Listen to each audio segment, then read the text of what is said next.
aí, meu povo, tudo certo com vocês? Estamos aqui mais uma vez no nosso 10º episódio, chegamos ao número 10. Eu sou o Felipe Taloia, estou aqui com o Thiago, dessa vez, nos acompanhando nesse bate-papo inovador no mundo da Igreja Católica. Pode dar uma boa noite aí, Ti. Bom dia, boa tarde, boa noite, gente. É coincidência, né? Número 10. E a camisa mais importante do futebol é o número 10. Pois é. E a gente vai tratar sobre isso também na religiosidade, com o Padre Gabriel hoje aqui, que é sacerdote e árbitro É também. isso aí. Ele não é camisa 10, mas está em campo todo jogo, né? Com Padre, certeza. seja muito bem-vindo. É uma alegria ter o senhor aqui com a gente, trazendo um pouco de um assunto novo no nosso meio, né? E eu acho que isso aí vai despertar muita curiosidade e muitos sonhos aí de pessoas que querem fazer coisas diferentes e têm a vocação do sacerdócio também.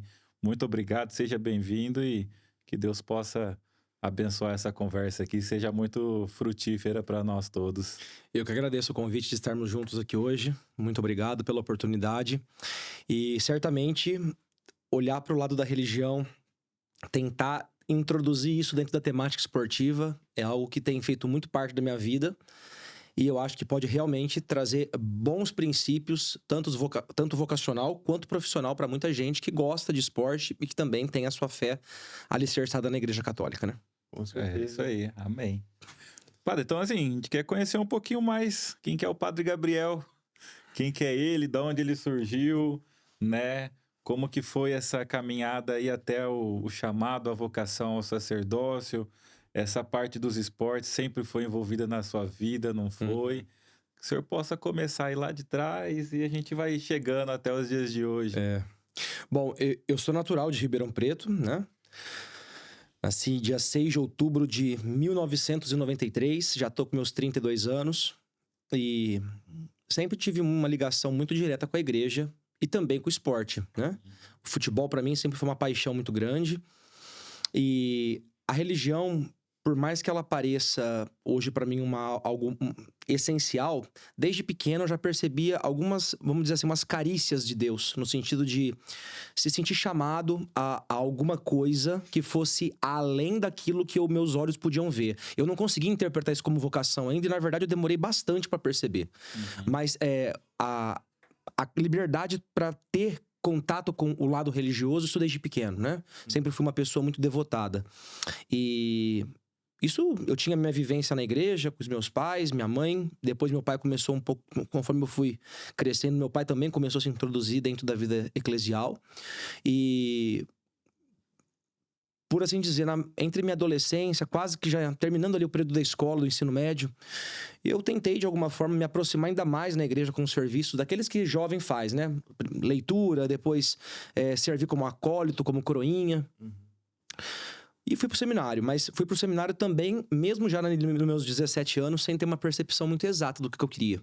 Eu queria, na verdade, conhecer um pouco mais o que era a estrutura eclesial da igreja.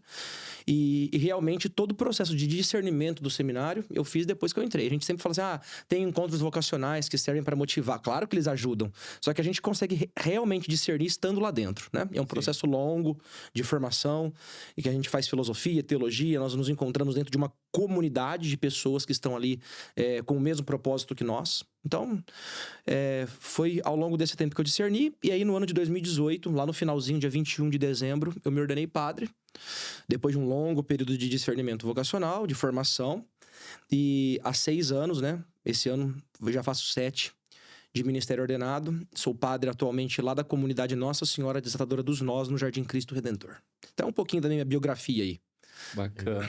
E assim, o senhor foi sempre natural. Tipo, vou conhecer por curiosidades, gostei do assunto, né, eclesiástico. Sim. E vou entrando, vou conhecendo, vou estudando. Ou teve alguma certa influência de parente, amigo, assim, que foi... Eu não consegui ver influência. O que, na verdade, até hoje as pessoas perguntam assim, como é que você descreve a vocação? A vocação é uma coisa tão complicada, ao mesmo tempo tão pertinente dentro do nosso eu mais profundo, que é muito difícil se definir com palavras, né? Então, assim, eu tinha uma família de berço católico, mas eu não tive uma influência direta de uma pessoa que disse, ó, vai pro seminário. A gente geralmente tem alguns referenciais, né? Alguns padres que passam pelas comunidades, que mostram um bom serviço de liderança, um bom poder da palavra, um bom poder de entrosar-se com as pessoas. Que hoje a nossa vocação, ela basicamente se resume entre outras coisas, mas a finalidade é essa, né? O padre é o homem da palavra, é o homem da comunhão e é o homem da liderança. Da liderança que tem autoridade, mas que não é autoritário, né? Então, tudo isso são coisas que eu percebi que eu poderia associar de alguma forma na igreja. E, claro, que com bons exemplos, né? Graças a Deus que existem bons exemplos que vão nos motivando. Mas que não foram influências diretas para dizer assim, não, vai pro seminário que isso... Não, eram caminhos que se abriam. E aí, claro que livremente eu fui me enquadrando dentro desses caminhos para poder chegar depois ao ministério sacerdotal. Perfeito. Isso é bacana ainda mais porque o senhor ainda é jovem ainda, né? Um padre jovem, teoricamente. E 2018 são 6 anos de seminário, né? São 7 anos de seminário na formação acadêmica, mais 1 ano de introdução, que a gente chama de propedêutica, e 1 ano de estágio. Então, se você for contar, são 9 anos, quase 10 anos, porque para você entrar tem uns encontros vocacionais. Ali por volta do 2008, 2009. Eu comecei o encontro vocacional em 2009, eu tinha 16 anos. Bem jovem. Muito jovem. De 15 para 16. Muito jovem, né? E hoje, ainda mais no mundo, né? Que a gente vive hoje, não é uma escolha fácil. Não é. É o que você falou também, né? A vocação a gente não se explica, né? Realmente não dá para explicar. A gente sabe, a gente sente aquilo, sabe o que é, mas não tem como colocar em palavras o que realmente quer dizer isso tudo, né? Eu ia bater exatamente nessa tecla do que você disse, porque a vocação às vezes parece uma coisa muito premeditada na nossa cabeça, como se fosse assim, uma receita de bolo, e não é. Tudo na vida vão se te colocando novas sugestões e você tem que tomar decisões em cima daquilo que te aparece. Então, não é fácil tomar decisões. Embora, indo mais jovem pro seminário, a gente consegue se enquadrar dentro de toda uma disciplina que existe no seminário de uma maneira um pouco mais fácil, né? Do que pessoas que já tiveram, por exemplo, a sua autonomia quase que consolidada. E hoje acontece muito Nós temos no seminário muitas vocações tardias, né? Pessoas que já têm seus 36, 38, 40 anos e que começam o processo vocacional nessa idade, né? Então, para esses, eu acho que assim, o desafio é muito maior porque tem que fazer todo como que uma repaginada mental, psíquica. Estilo de vida, né? Para mudar completamente, exatamente. Porque ser sacerdote demanda um estilo de vida totalmente diferente do nosso, né? Que não segue essa vocação. E acho que é o que você falou. Quanto mais cedo, mais fácil de lidar com essas mudanças, né? E como que foi visto essa sua entrada no seminário jovem? Pela família, pelos amigos, pelas pessoas próximas ali? Você teve alguma resistência ou as pessoas aceitaram muito fácil? Porque, assim, acho que a família normalmente é a que mais apoia, né? Mas sempre tem aquela pulguinha atrás da orelha. Pô, mas você é novo, né? Você tem que conhecer mais a vida, você ainda tem que, né, conhecer outras coisas, ter experiências. Será que é isso mesmo que você quer levar? Porque, querendo ou não, você fez isso pro resto da vida, né? Sim. Olha só, eu sempre tentei ver o ministério sacerdotal de uma maneira muito humanizada. Porque a gente, às vezes, tem uma tendência... E principalmente quando coisas ruins acontecem dentro de padres, né? Nós estamos dentro de contextos recentes de coisas que se tornaram escândalos, né? Com a figura de padres. E eu fiquei até um pouco... Até me serviu um tanto para me chegar a pensar assim... Como que nós precisamos mudar a mentalidade. Porque às vezes o padre, por ser uma figura de um líder, que é alguém que fez uma escolha por estar ali... Ele muitas vezes é endeusado, blindado, como se fosse... impecável no sentido próprio da palavra, mas né? O padre também é humano, né? E essas fragilidades muitas vezes nos acometem de maneira até mais severa do que propriamente os leigos que não têm essa demanda de ter que dar conta com isso. É quase como que aquela coisa que dissesse para nós assim, olha, você tá colocado dentro de um contexto, você tem que procurar viver um propósito que nós todos assumimos com liberdade e parece que todos os olhos se giram em torno do propósito, não enquanto olhar para o ser humano que está por detrás do propósito.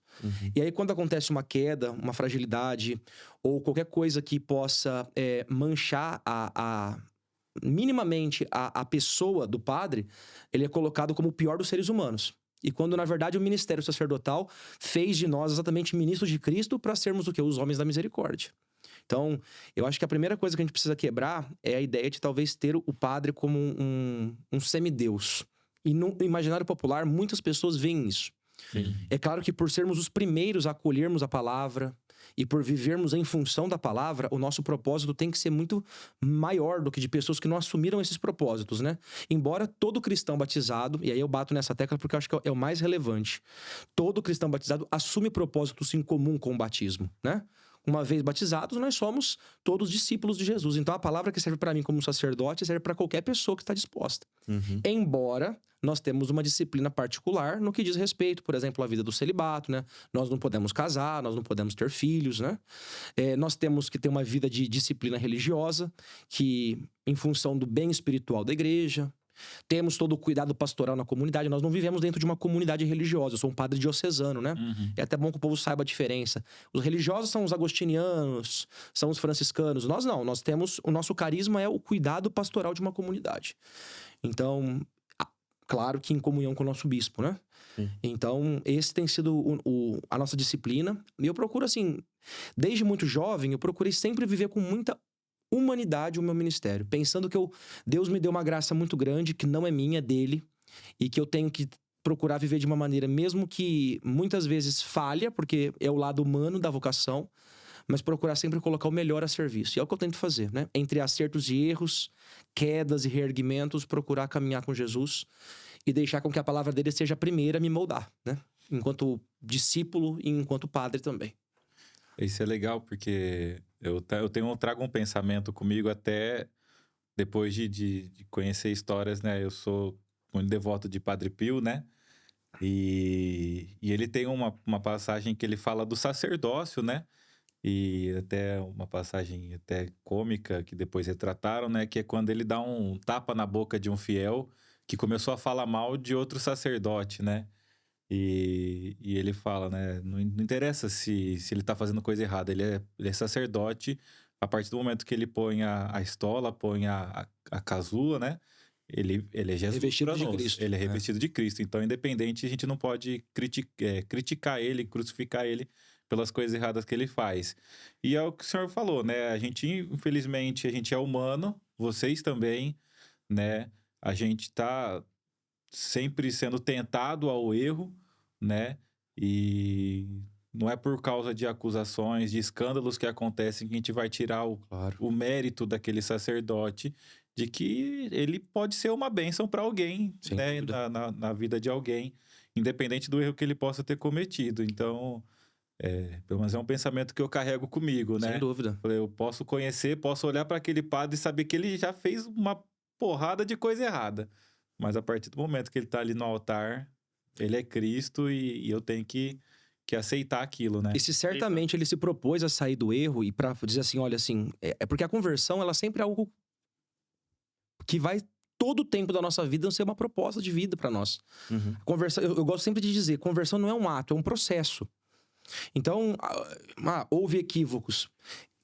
Exatamente por causa desse equívoco, ele talvez tenha condições de, a partir dali, ser uma pessoa muito melhor. Muito melhor. E antes do equívoco, quanto bem espiritual já não foi feito. Então, assim, a igreja sempre traz uma referência muito legal. Nós somos santos da parte de Deus e pecadores da parte humana. E a igreja sempre vai encontrar esse conflito. Embora nós procuramos fazer o máximo para diminuí-los, mas é algo que persiste à nossa realidade. Então, eu acho que estar na igreja e consolidar nossa fé vai muito além de julgarmos. Porque o posicionamento do julgamento não é nosso.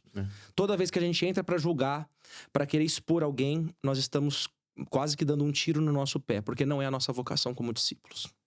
É o que Jesus deixou pra gente, né? Exato. Quem nunca pecou, que atire a primeira pedra. Por que adianta a gente ficar apontando o dedo na cara dos outros. Nos outros, sendo que a gente não tá olhando nem pra nós mesmos, né? E não sei qual santo que foi, mas fala assim, né? Santo não é aquele que cai, mas o que se levanta, né? Exatamente. Então, realmente é isso. Pecar, a gente vai pecar. Santos pecaram, né? Mas o que tornaram eles santos foi a perseverança de levantar e acreditar. Persistir com Jesus. De persistir com Deus, É isso aí. Agora, quem já conhece um pouquinho mais do Padre Gabriel, como que começou a surgir o árbitro Gabriel? Como que essa coisa louca entrou na sua vida aí?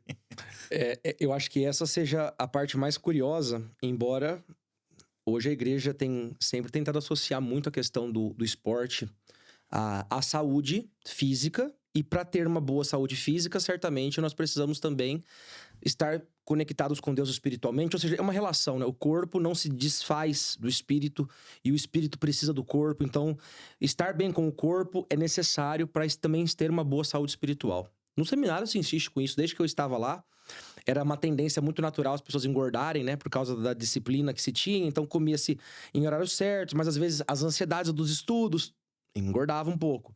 Então sempre se insistia, olha, faça um esporte, procura fazer alguma coisa para estar bem com o corpo e estar bem com a alma também. Então tá explicado que os padres hoje são tudo gordinhos, né? Olha, talvez a origem do problema começa lá. Começa lá. Vamos passar isso aí pro pessoal da arquidiocese. Tem que encaixar uma academia ali no... E hoje assim, exatamente quando você percebeu que isso poderia ser um problema, a gente começou a pensar, olha, enquanto igreja, nós não podemos ficar, por exemplo, sedimentados no problema, vamos tentar arrumar uma solução. E se introduziu dinâmicas de esporte no seminário, abriam-se espaços da nossa rotina diária para a gente poder ir até a academia e voltar, né? Uma coisa que era bem inovador para a época. Então, assim, o esporte sempre foi algo que fazia parte da nossa disciplina no seminário. Pessoalmente falando, eu gostava demais de futebol. E eu não tinha, enquanto estava no seminário, a menor intenção de poder associar uma coisa ou outra de uma maneira mais profissional. Pelo contrário, eu faria por hobby. Gostava de jogar uma bolinha com os amigos, gostava de ter ali um controle. No seminário, como eu disse, eu engordei muito, mas também emagreci depois. Então foi um processo que eu pude fazer essas duas experiências. Logo no início engordei bastante, depois consegui regrar bem a saúde, perdi bastante peso. E quando já no ministério ordenado, nós tínhamos o costume de... Padre tem folga de segunda-feira, vocês sabem, né? Geralmente a nossa folga é de segunda. Então, logo que eu era diácono ainda, nem era padre, mas depois como padre também um tempo com esse grupo, nós tínhamos um horário de segunda-feira às 20 horas, né? Jogávamos bola num dos condomínios aqui de Ribeirão. E eu era goleiro, sempre gostei muito de jogar no gol.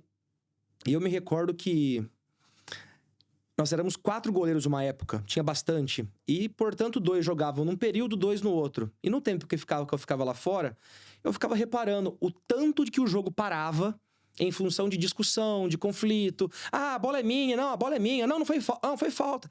Aquela coisa que sempre tem em pelada e em qualquer jogo onde se colocam 2 disputando, né?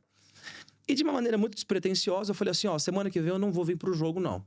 Pra jogar no gol, não. Eu venho pra apitar. E o pessoal vestiu a camisa, falou, vou ver como é que vai ser ter um árbitro, né? Então eu peguei o livro de regra do ano, dei uma leitura bem passada, comprei uma camiseta preta que tivesse um bolso, comprei alguns cartões, um apito ainda amador, e fui lá e comecei essa experiência. E aquilo me pegou de uma maneira tão apaixonada que eu não consegui, daquele dia pra frente, parar pra jogar futebol mais. Eu vivi em função de querer apitar. Gostou tanto que... Foi muito.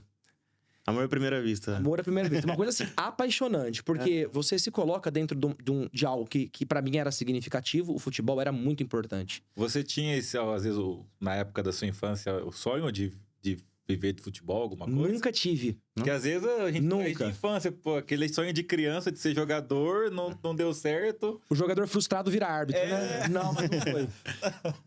Nunca tive. Nada dos árbitros que tiver. Não, mas no imaginário comum, depois a gente vai falar dessa parte mais profissional de arbitragem. No imaginário comum, o árbitro sempre é colocado na ponta mais frágil, né? Tudo que acontece no futebol se recai sobre a arbitragem, né? Sim. Então, é um grande problema. E na verdade, não é isso. O árbitro não é um jogador frustrado, não é qualquer um que foi lá escolhido para fazer o jogo. É alguém que tem uma preparação, principalmente nos jogos oficiais, né? E depois de um tempo como amador, eu percebi que o futebol amador, ele realmente é uma coisa extremamente complexa, porque não se tem tantos regulamentos por detrás, não se tem tanta segurança por detrás, não tem uma instituição que valide de maneira forte o bom comportamento dos times ali dentro. Então, assim, o amador é um campo muito problemático. Você pode fazer jogos legais, como podem, por exemplo, sair mortes, como a gente vira e mexe vê que campeonatos que tem regionais, ou campeonatos de cidade, sai tiro, alguém que machuca, alguém que morre. Esse tempo na região, se não me engano, houve um fato em Casa Branca, se não me engano, onde um torcedor entrou com uma arma lá. Então, assim, é muito perigoso. Sim. E eu falei assim, bom, pra mim, tentar conciliar minha vida sacerdotal a esse tipo de ambiente mais amador não dá. E foi aí, então, que no ano de 2023, eu fiz a inscrição para a Escola de Árbitros da Federação Paulista. E aí fiz o curso. E, graças a Deus, fui aprovado nos 3 estágios que eram necessários para se formar árbitro. E aí, desde o ano de 2024, né? Formamos em agosto. Dali pra frente, eu tenho atuado, já o ano passado, este ano também, como árbitro da Federação Paulista. Bacana. E esse curso, ele é de 1 ano? Hoje, sim. Hoje ele nem dá 1 ano. Eles são 9 meses, praticamente. Mas na época que fiz, eram 3 ciclos semestrais. Então, 1 ano e meio. Bacana. 1 ano e meio.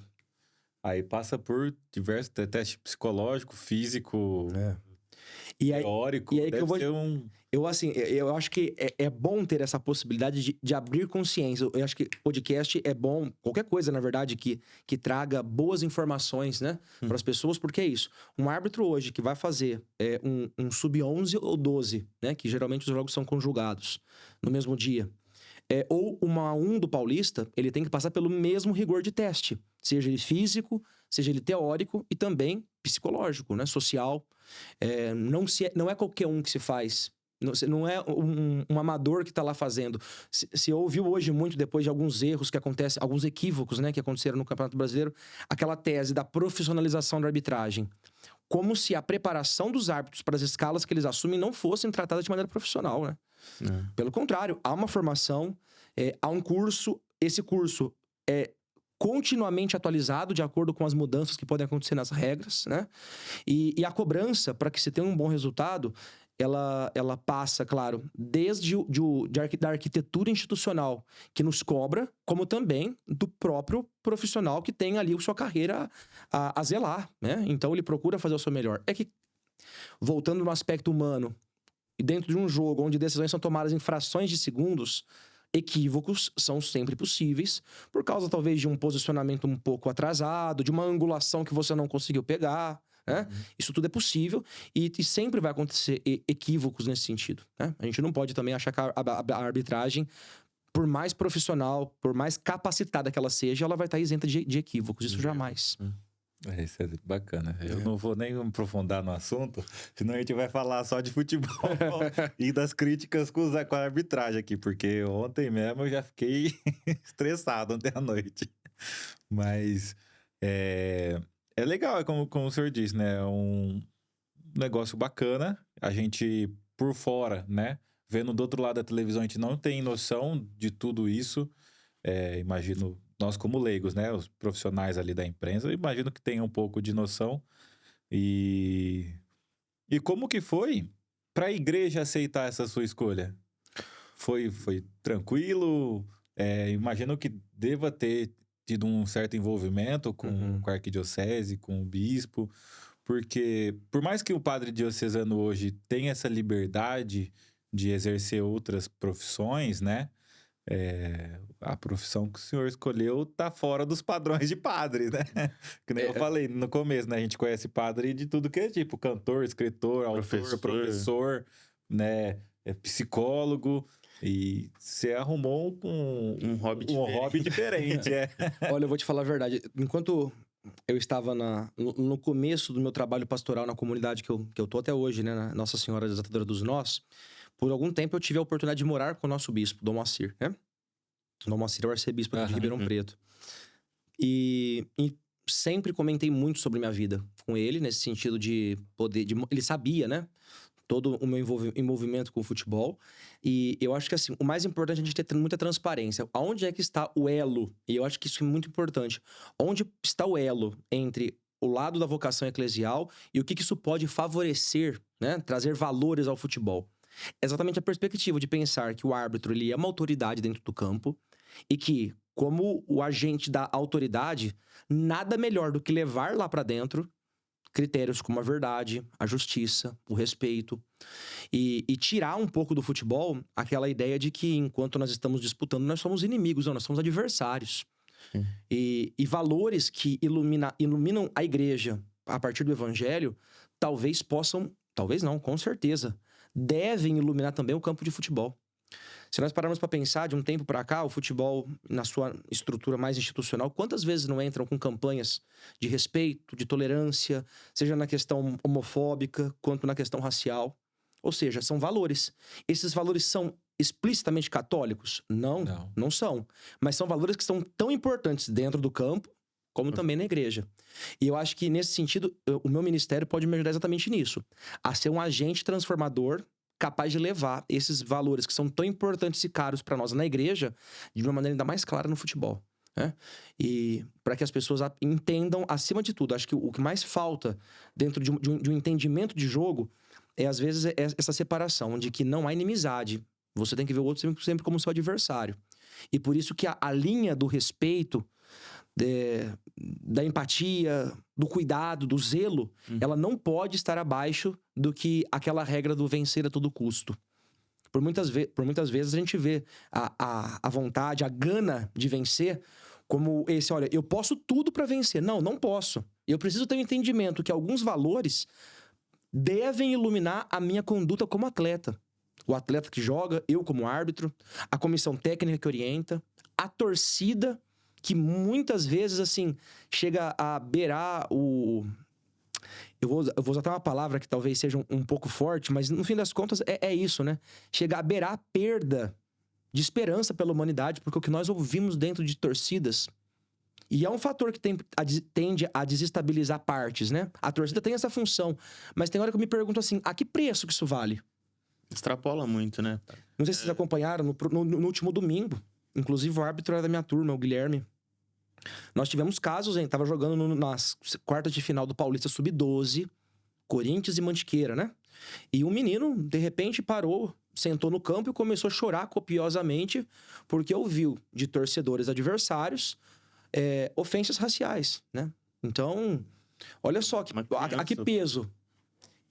Olhando de fora, é o que eu digo, beira o precipício de pensar assim, o quanto que eu posso esperar dessa... O que eu posso esperar de alguém que, para vencer a todo custo, tem que diminuir uma criança de 12 anos?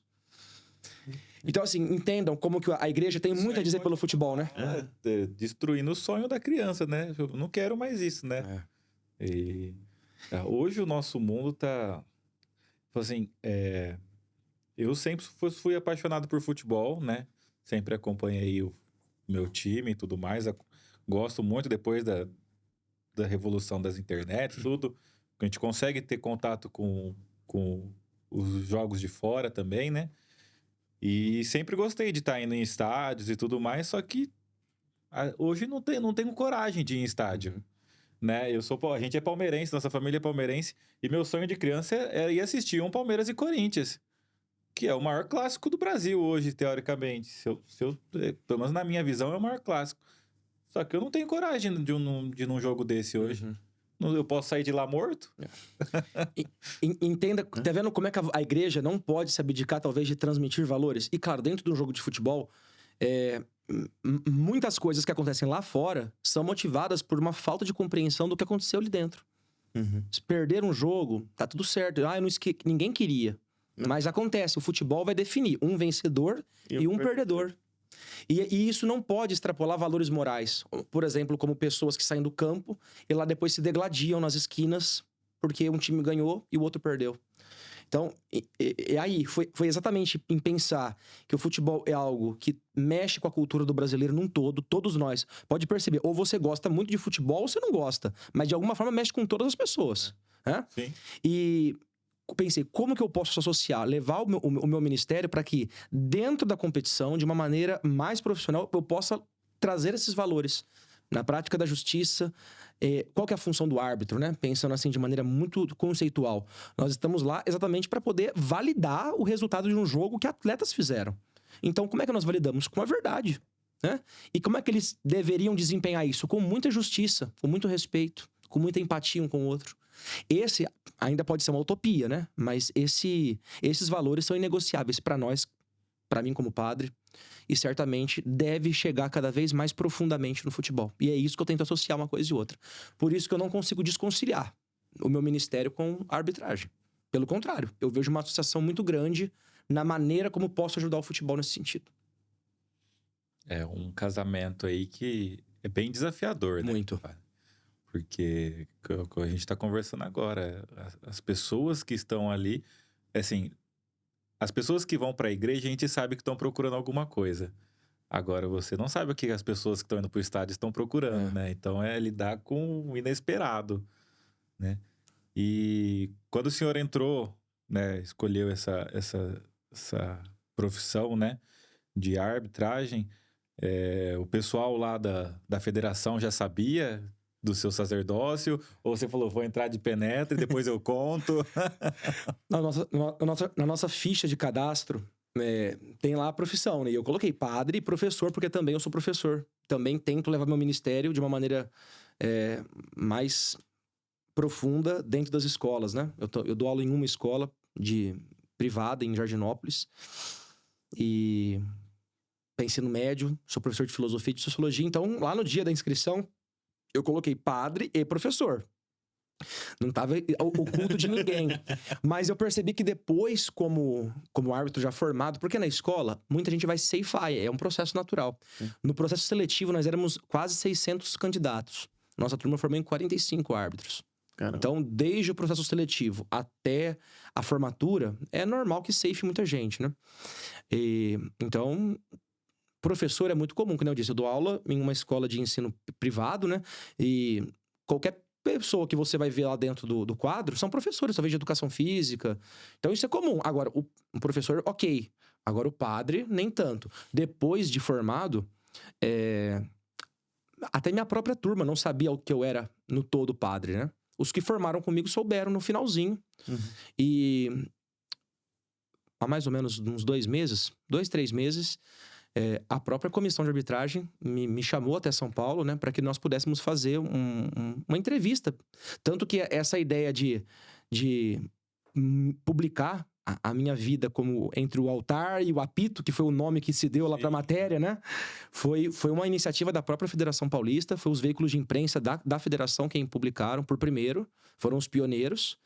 E depois, muitos outros veículos de imprensa, jornal, podcasts, televisão, depois vieram me procurar para poder mostrar essa relação que se tem. Que bacana. Bom. E, assim, como que é para você? Você apita mais jogos sub-12, 13 ou já apitou mais velhos? Nos mais velhinhos também. Eu só fiz categoria de base até esse ano. De sub-11 até o sub-20. Até o sub-20. E como que é a relação, assim? Às vezes acaba sendo times pequenos, então tem bastante contato com os pais dos jogadores também, né? Das crianças. E eles aceitam muito bem? Ou fica aquela pulga atrás da orelha? Tipo, o padre vai apitar o nosso jogo, não sei o quê? Olha, eles não são... Na torcida pode ter gente, assim, de todo tipo de valor, nós não vamos julgar isso. Mas o que não tem ali é gente desinformada. Eles sabem que quem estão nos jogos são árbitros profissionais, né? E claro que talvez eles vão usar do fenômeno do padre, e isso assim, isso até me chateia um pouco, para usar um certo deboche em função de alguma coisa que possa lhe beneficiar. Por exemplo, se eu acerto para um time, talvez assim, padre, acaba logo porque tem a missa. ou se eu erro, na visão dele, né? Não que seja objetivamente um erro. Mas muitas vezes, padre, hoje antes da missa você vai ter que confessar, sabe? Aquelas coisas que é pra te tirar... e desestabiliza. É claro que assim, a gente tenta... Eu e todos os árbitros, se a gente for dar corda porque a torcida fala, nós não trabalhamos. Então, assim, dentro do campo, a gente procura se blindar de alguma forma. E dentro das 4 linhas... A gente sempre encontrou muito respeito da parte dos profissionais que estão ali. Sejam os atletas, né, que jogam, e principalmente as comissões técnicas. Eles entram com uma outra tipo de mentalidade. É o que vai dar menos problema, né? Eu imagino que a parte de jogadores e comissão técnica ali é o que menos causa problema para arbitragem. Sim. Eu acho que o povo de fora que é o complicado de lidar, né? Mas você sabe isso que você tá falando, uma coisa que tem jogos, principalmente da categoria do sub-14 para cima, que são jogos muito acalorados, porque os meninos já têm um componente físico muito forte, já tem um índice de intensidade. Na adolescência, com tudo na flor da pele. É muito complexo. Então, assim, tem que ter muita autoridade.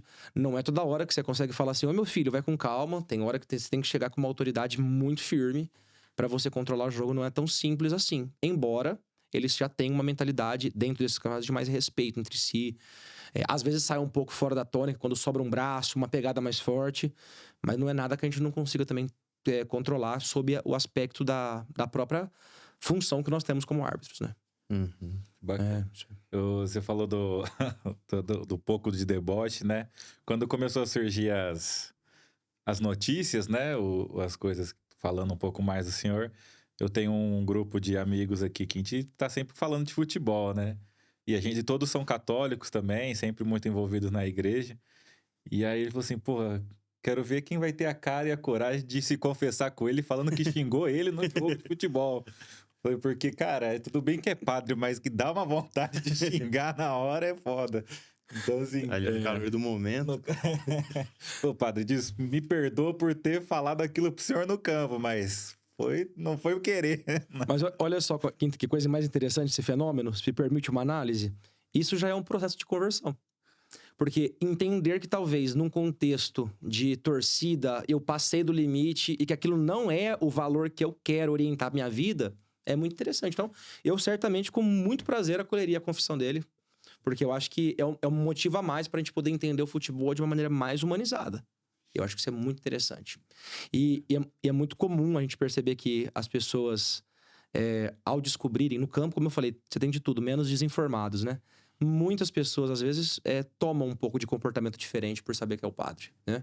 Mas não é por causa de mim. Uma maneirada ali. E o jeito de, às vezes, falar... E olha só, mas não é por causa do fato de ser o padre. A própria Federação Paulista, nas últimas duas... Na antepenúltima e na penúltima rodada do Campeonato Paulista Sub-11 e 12, tomou uma medida disciplinar com relação a isso. Porque ela também entende que tem exageros na torcida. Ela fechou os campos, né, pra torcida em 2 rodadas das categorias de base. E olha que categoria de base é aberto, não tem compra de ingressos. E se fechou exatamente para mostrar, olha, alguma coisa aí dentro tá equivocada. E por isso que eu volto a dizer, eu entendo que todo esse campo institucional pode beber de valores muito humanizantes para o futebol. Nós temos muito a melhorar, eu acho que enquanto comportamento.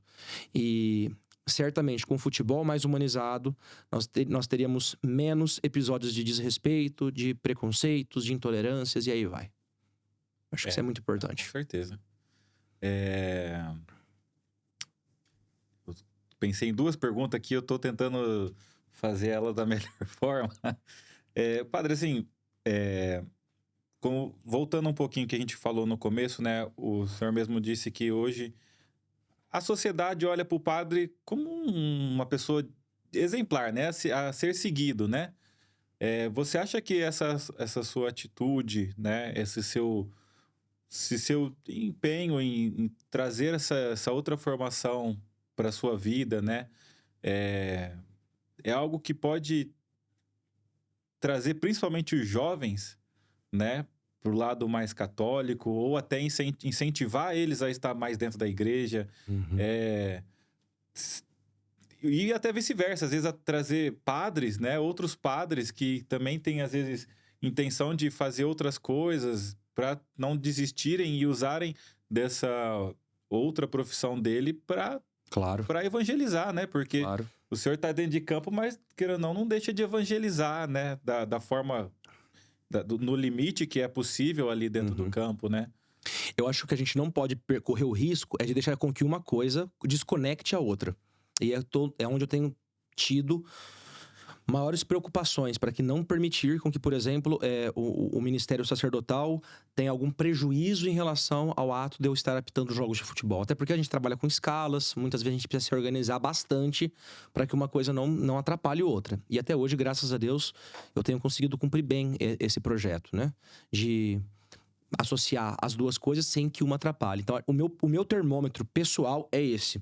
Para mim perceber, olha assim, aonde é que você tem que talvez parar? Até que onde você quer ir? Eu vou até onde eu consiga fazer bem para o futebol sem que faça mal para a igreja. Então, meu termômetro é esse. Eu tenho que associar bem o meu ministério ao campo. E eu procuro fazer isso. E para entender também que a igreja não é uma bolha. Porque se tem uma visão muito antiga de que o padre é aquela visão do eremita, né? Que o padre é alguém isolado, que reza o dia todo, aí ele sai da casa dele, vai pra igreja, né? E lá ele reza a missa, e depois ele volta pra lá e dorme. E não, o padre é alguém que tem diálogo com o mundo.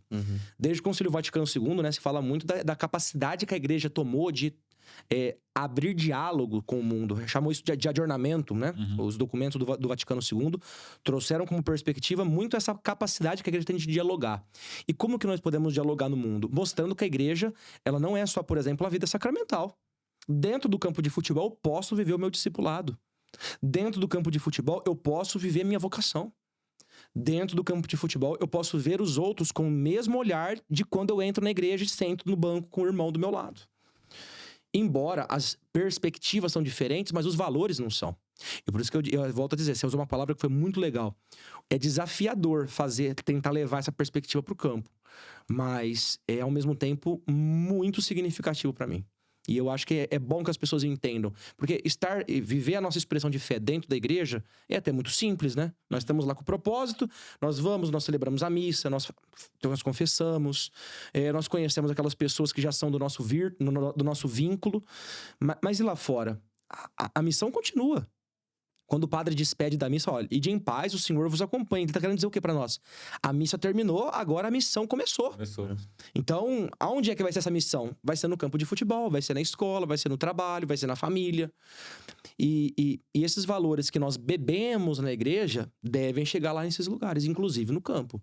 Eu tenho até alguns atletas, né, que lá na comunidade que já me conhecem e que são hoje jogadores que fazem parte de alguns times de categorias de base daqui de Ribeirão. E eu gosto muito de vê-los no campo. E quando posso vê-los, né, na igreja, também fico muito feliz de eles entenderem a importância que uma coisa tem para outra, né?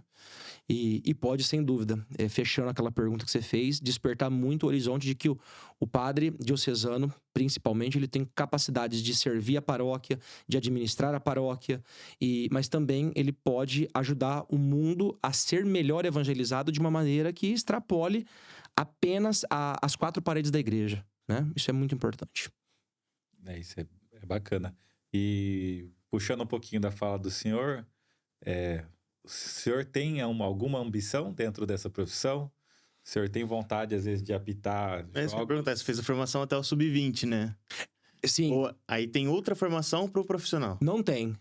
Mas a própria federação, de uma maneira muito prudente, ela procura, de alguma forma, olhar para todo o aspecto do árbitro e lançando ele em jogos que sejam mais profissionais, de acordo com o tempo e com aquilo que ele pode oferecer. Então, sendo um árbitro recém-formado, é natural que eu estivesse na base ainda, né? Então a formação é pro sub-20. Aí depois a própria confederação vai vendo, ele tá apitando bem, não tá tendo tanto problema. Uma hierarquia. Vai subir no cargo ali. A formação, na verdade, assim, você formou, acabou, a formação é aquela.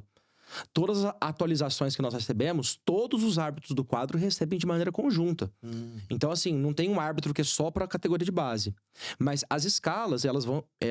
Esse que é o ponto. As escalas, elas vão se dispondo exatamente de acordo com a própria federação, que vai entender, olha, eu acho que esse árbitro, ele tem uma característica legal para esse jogo.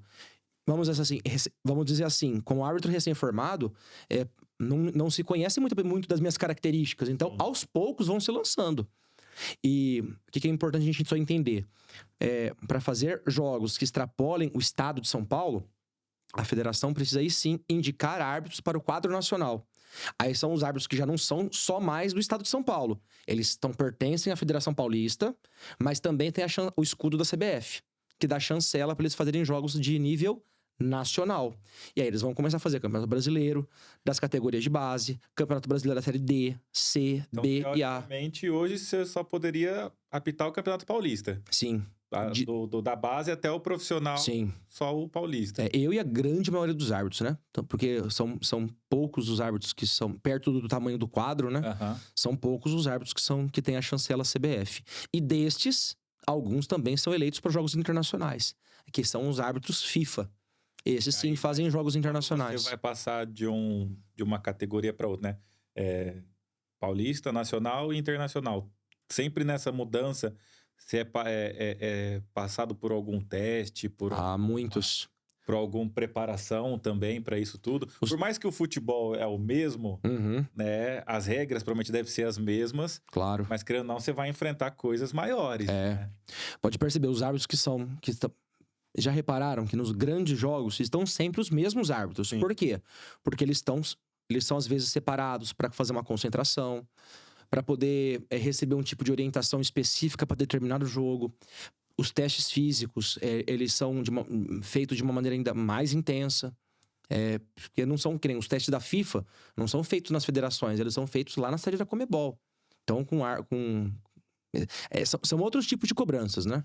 Sim. E, embora, volto a dizer, as cobranças para qualquer árbitro dentro da Federação Paulista, elas são demasiadamente exigentes no sentido de a pessoa estar bem preparado, físico, teórico e mentalmente falando, né?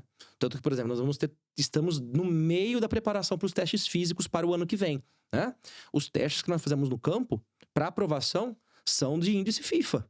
Ou seja, para a gente poder, ano que vem, trabalharmos como árbitros, nós temos que alcançar um índice que, para a FIFA, é tido como referência. Isso nós fazemos dentro da federação.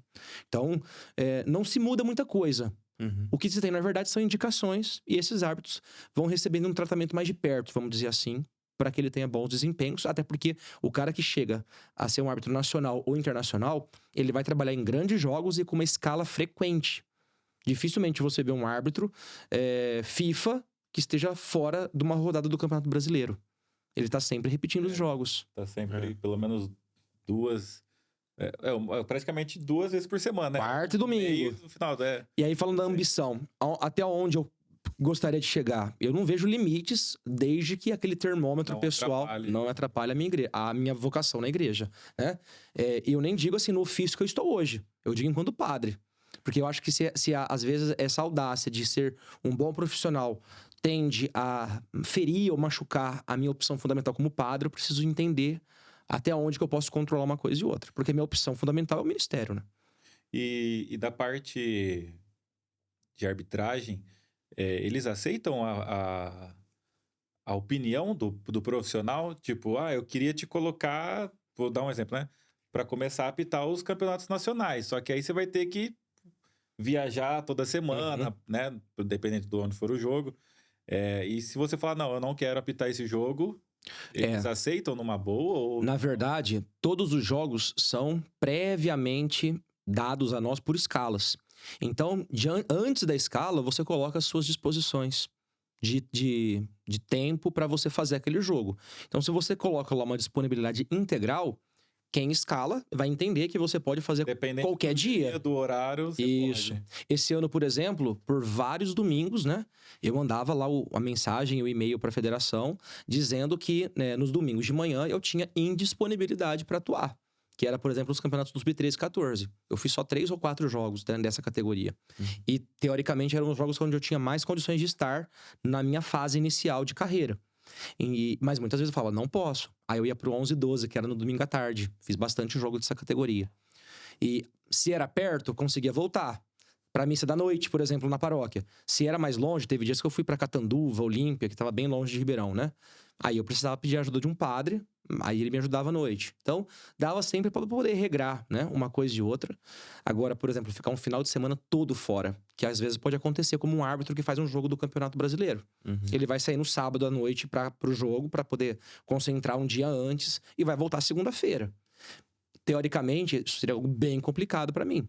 Mas não de quarta-feira. Quarta-feira seria legal.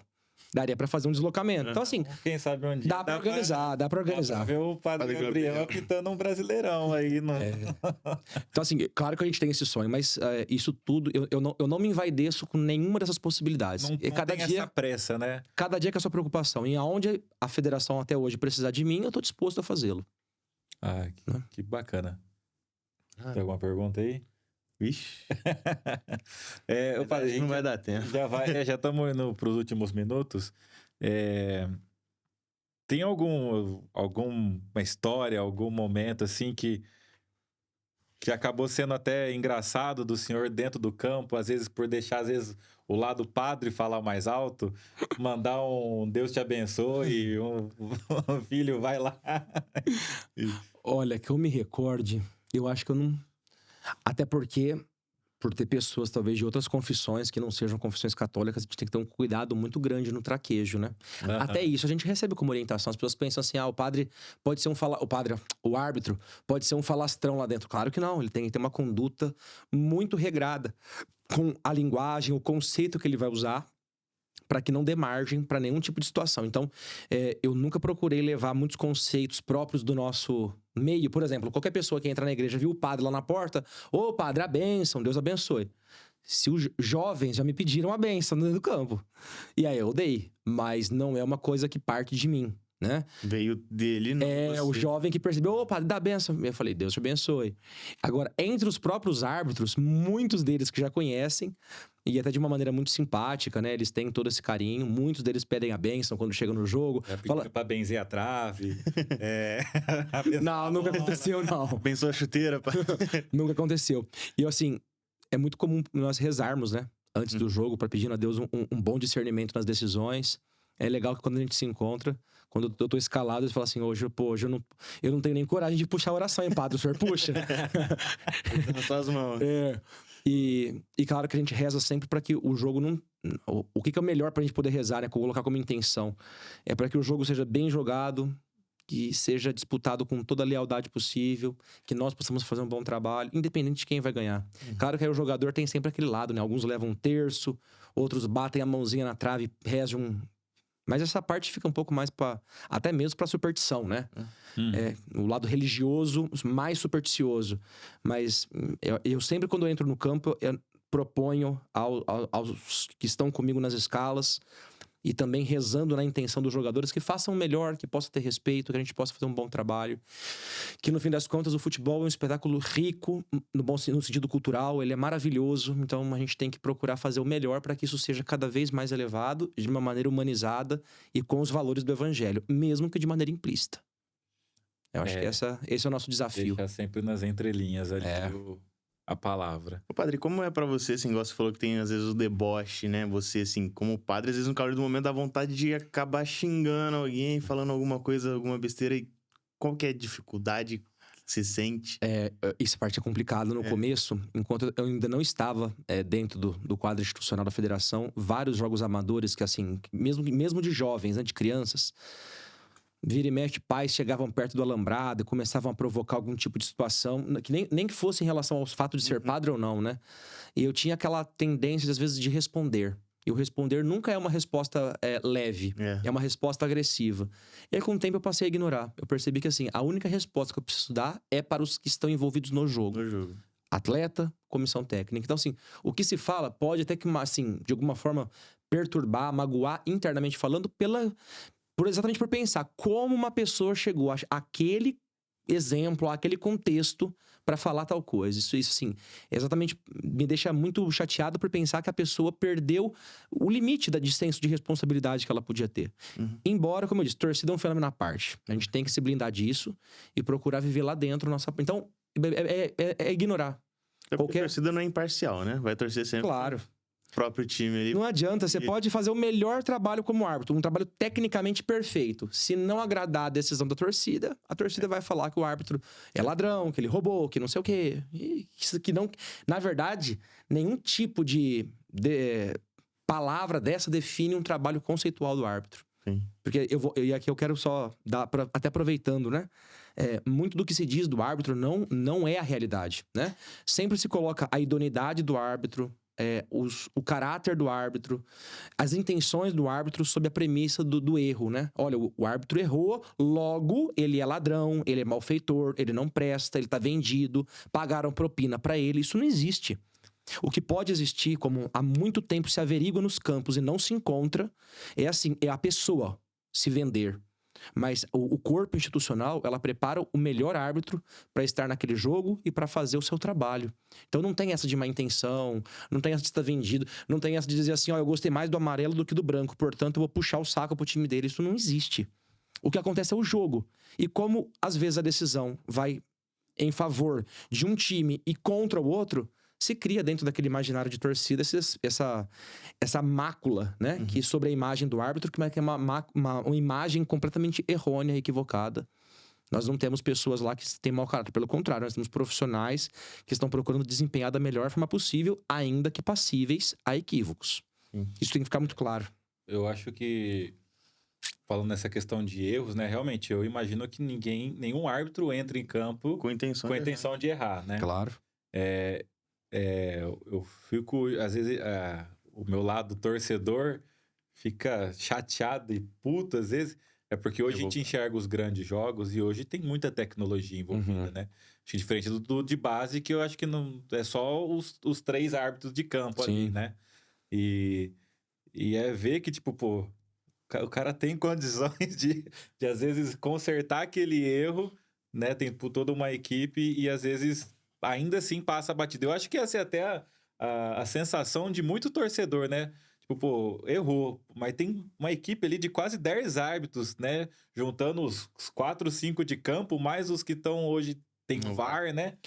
Pô, Mas, ó, ninguém viu esse negócio, não deu pra voltar atrás. Se permite uma palavrinha sobre o VAR, porque muita gente às vezes fala, mas olha, é a tecnologia. Mas a tecnologia é operada por seres humanos. Sim, sim. Então, por exemplo, quem que vai definir se dentro de um jogo que tem o VAR, por exemplo, quem é que vai definir o que aconteceu no campo? O árbitro. Se o árbitro de vídeo entende que a decisão do árbitro que ele tomou, que ele interpretou o lance, é uma visão correta, ele não vai interferir mesmo que tenha tecnologia. Então percebam que passa pela subjetividade humana de 2 profissionais, não são muitos.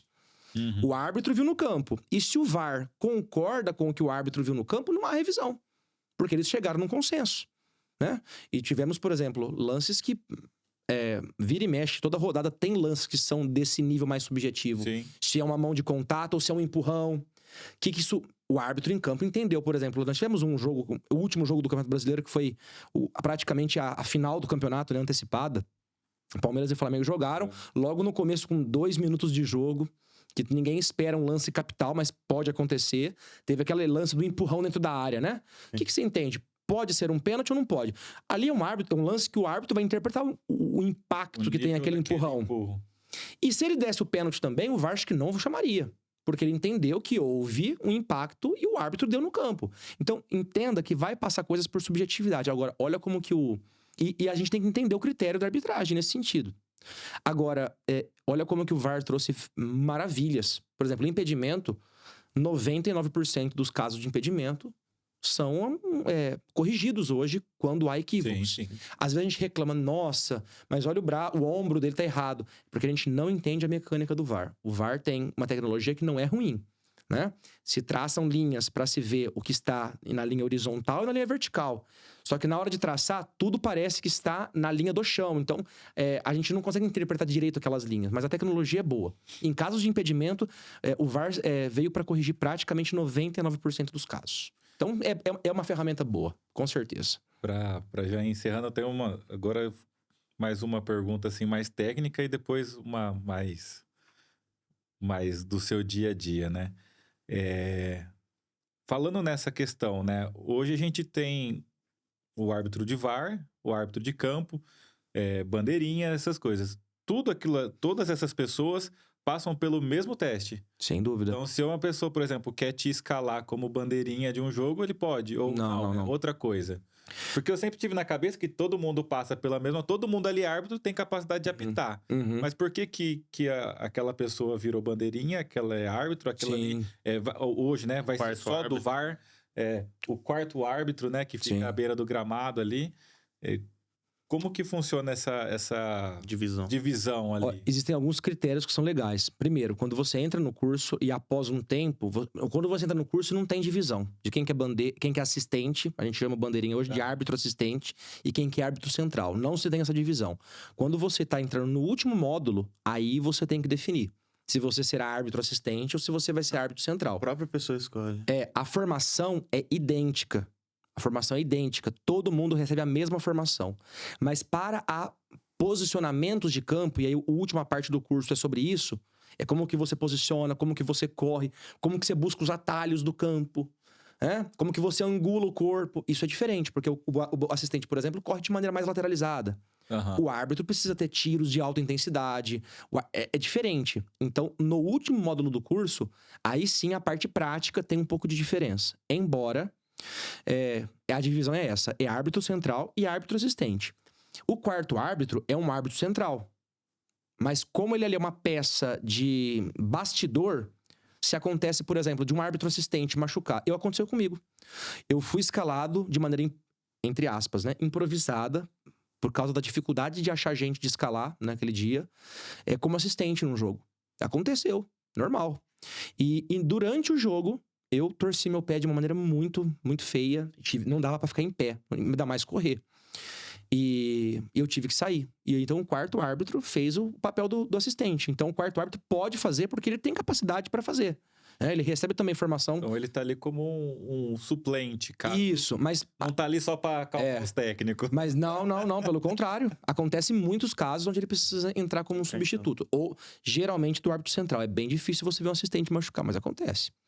Então, assim, mas a divisão é muito clara. Então, se você vê um árbitro central, ele vai poder ser quarto árbitro ou árbitro central. Os assistentes serão sempre assistentes. E o VAR são geralmente árbitros que já têm bastante experiência no campo, árbitros, e assistentes, e depois eles fazem um outro curso para poder entender como é que se faz a operação da tecnologia, e aí eles ficam dentro da salinha para poder fazer um trabalho de visualização. O trabalho do VAR é esse, é ficar atento em vários setores e segmentos do jogo. E lá tem, vocês já viram essa nomenclatura? Tem o VAR e tem o AVAR. O VAR é um árbitro central. O AVAR é geralmente um árbitro assistente. Então, mas aí já tem que ter um tempo de casa para você ir pro VAR. Essa parte. Então é isso aí. A parte técnica é essa aí. E para encerrar, assim, padre, como que tá sendo lidar com essa exposição toda agora de mídias, né? Tudo bem. É recente, né? Você falou faz 3 meses que Sim. deu a primeira entrevista na federação e depois disso todo mundo já quis conhecer o padre Gabriel que tá dentro de campo. Como que tá sendo lidar com isso? Você acha isso um ponto positivo também para a sua caminhada e tudo mais? Eu vejo assim, eu sempre fui muito, muito discreto na parte de exposição, mas eu acho que em função exatamente que as pessoas tenham o entendimento da boa relação entre a igreja e o campo, eu tenho me dado a oportunidade de que as pessoas conheçam, esse lado e entendam que a igreja hoje no mundo, muitas vezes criticada, mas ela tem ainda muita importância, ela pode ajudar demais em vários segmentos, que não só aqueles que se resumem à vida sacramental, por exemplo. E eu acho que o meu maior objetivo tem sido mostrar isso, Como membro da igreja, membro eclesiástico, eu procuro fazer disso a minha vida como uma opção fundamental na igreja, é óbvio, mas levar esses valores para fora. Então, as entrevistas, essa parte midiática, ela tem me ajudado muito a quebrar tabus. Principalmente no modo como vem, para não ver o padre como alguém blindado, não. Nossa, o padre é só o que reza, não. O padre é alguém que pode levar o evangelho em todos os lugares, Tanto que eu tenho até usado um slogan para poder definir essa minha vida, Que o evangelho seja pregado em todos os lugares. É isso, acho que define bem a importância de tornar público pela mídia, pode ser por jornal, pode ser por podcast, pode ser por entrevistas, mas tornar público a ideia de que a igreja pode levar o evangelho para além das suas fronteiras, que não seja só o templo, que seja também o coração das pessoas. Amém. Show de bola. Padre, acho que é isso. Poderia até continuar a conversa, só que o tempo já tá estourando e ficamos muito felizes pelo sim do senhor de estar aqui com a gente, de Eu que ter agradeço. dado esse privilégio. Imagino que tenha muitos meios de comunicações aí de nomes mais fortes que a gente. Que isso. E Agora deu uma acalmada, mas no começo, até uns 2 meses atrás, tava embaçado, viu? E a gente ficou muito feliz, até brinquei pro Thiago. Falei, nossa, a gente precisava pegar autógrafo, tirar foto, porque depois que ele ficar famoso, esquece. Que é isso? Esquece. E realmente a gente ficou muito feliz. Eu sou apaixonado por futebol, então já me tirou algumas dúvidas já. E espero muito que Deus abençoe o senhor demais nessa caminhada, tanto no sacerdócio quanto na arbitragem, no esporte. Que o exemplo que o senhor está dando para a nossa juventude, para os jovens padres que também estão começando aí, possa ser realmente um reflexo de Deus na vida de todos eles. E mais alguma coisa, Tio? É isso. É isso. Então, muito obrigado. Agradeço de coração. Encerrar pra gente aí com uma bênção. E espero que a gente não tenha tomado nenhum cartão amarelo durante a conversa. Eu só deixei os cartões aqui pra gente poder colocou aqui só pra ficar com medo só. Vai que ele levanta isso aqui na minha cara. Não. Então vamos fazer. Eu dou a bênção e dou um apito final, pode ser? Pode, claro. Muito bem. O Senhor esteja convosco. Ele está no meio de nós. Que desça sobre nós, sobre quem nos assiste, sobre todos os corações, a bênção do Deus Todo-Poderoso, Pai, Filho e Espírito Santo. Amém. Então é fim de jogo, né? Isso aí.